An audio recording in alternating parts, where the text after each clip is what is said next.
So we have covered several different aspects of disaster recovery on AWS.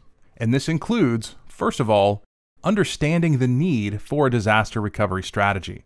We talked about whether you are running in your own data center or even in the cloud, there is still a need to have a disaster recovery approach. And then we reviewed the 4 different disaster recovery approaches that AWS recommends, all the way from backup and restore up to multi-site. We then explored the factors to know when you are selecting an approach. We talked about RTO, or Recovery Time Objective, and RPO, Recovery Point Objective. And we went through and examined some specific scenarios and disaster recovery needs. Now, since we looked at those scenarios, let's go dive in and find out what the answers are. So our first scenario had to do with Roger and his company. And so they were really wanting to have a seamless transition. So which disaster recovery approach would Roger use for his company? Well, in this case, it would be multi-site. And the reason here is they want to have as seamless of a transition during a disaster recovery event as possible. That means they would need to leverage the multi-site approach. They would have full production instances up and running, both in their own data center as well as within AWS.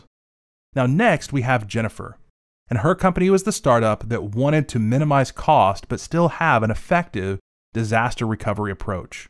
So what would you recommend? Well, in this case, the answer is going to be the backup and restore approach.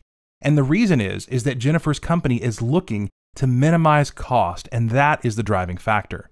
Now she's going to have more time to get the systems back up and running, so a higher RTO.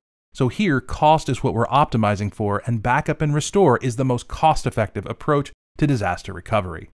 So next we have Eliza, and she is documenting her company's disaster recovery approach.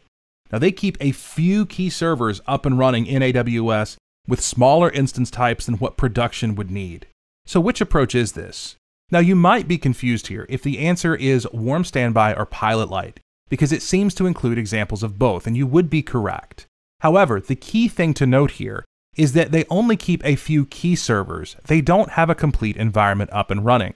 Now they are using smaller instance types than what production would need, and that might lead you to think, oh, this is warm standby.